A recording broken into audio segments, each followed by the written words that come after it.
In this video, we'll be comparing the Behringer BA85A to the Behringer XM8500. The Behringer XM8500 and the BA85A both come in at 30 Australian dollars, and for that price you get a very similar build quality. In fact, I'd say that Behringer actually uses the same shell for both of these microphones basically with some slight tweaks. And of course they do have different colors. But when you look at the sizing of them, and just the shape and everything like that, it's almost exactly the same between both microphones. And this is a good thing because both of these microphones are built extremely solidly. With design and build quality out of the way, let's move on to the topic of sound. Both of these microphones are using different capsules, which means they will have completely different sounds, as you will find out soon. So far in this video, I've been using the Behringer BA85A plugged directly into the Behringer Uphoria UM2 interface with the gain set at about 85%.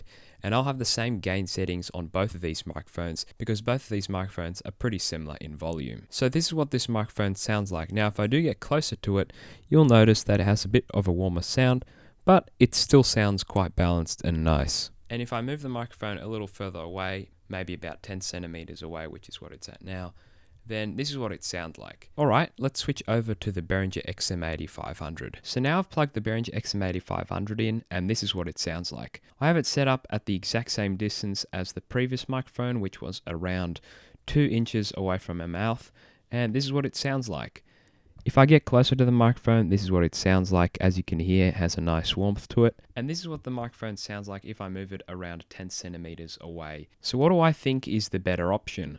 Well, both of these microphones have pretty different sound. The Behringer XM8500 has a lot more of a warm, low sound to it with not a lot of crisp high end, while the BA85A is basically the complete opposite. It has a lot more crisp high end with nice mids, but not a lot of lows in there. It still has enough for it to sound pretty well balanced, but it's just not as much as the XM8500, which makes the BA85A sound a lot more like a condenser microphone, while the XM8500 has a much more dynamic sound, you could say. It sounds quite similar to the Shure SM7B actually. So which one is my favorite? Well, for my voice, I actually find that the BA85A sounds a bit better, but this completely depends on what voice you have. To put it simply, if you want to have a warm sound to your voice or whatever you're recording, I would go with the XM8500.